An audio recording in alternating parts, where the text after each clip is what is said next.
छोटकू बरदर ढेर कहले बड़ तू पदर ए हटबा के ना ए हो जीजू के छोटकू बरदर ढेर कहले बड़ तू पदर हट दीदी के शादी बाटे नाच के आजादी हट दीदी के शादी बाटे नाच के आजादी जब नाची तो दोस्त तोहर बोली बोलेला नचनिया फेल कइले बारू डियर साली हो कमरिया होले होले डोलेला नचनिया फेल कइले बारू डियर साली हो कमरिया होले होले डोलेला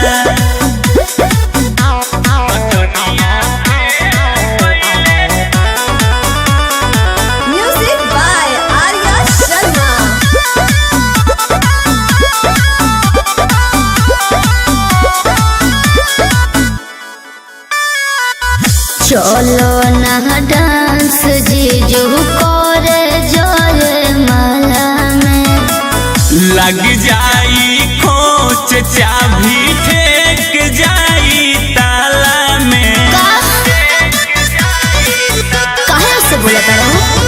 चलो ना डांस जीजू करे जय माला में लग जाई खोच चाबी फेंक जाई ताला में बॉडी बाड़ो बेसरम मूड करे लो गरम बोला मस्ती में केहू का ताला खोलेला नचनिया फेल कइले बारू डियर साली हो कमरिया होले होले डोलेला नचनिया फेल कइले बारू डियर साली हो कमरिया होले होले डोलेला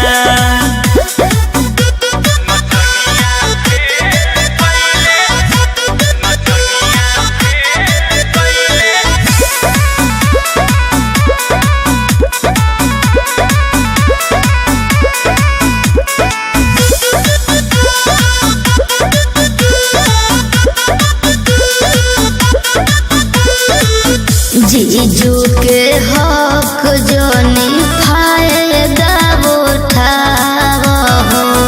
सुनु सरगम के तू बहिया में आवो ना लगलो डराना पहले बड़ा जीजू के हक जोनी फायदा उठावो सुनु सरगम के तू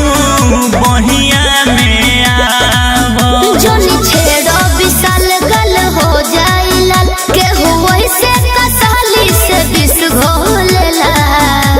नचनिया फेल कइले बारू डियर साली हो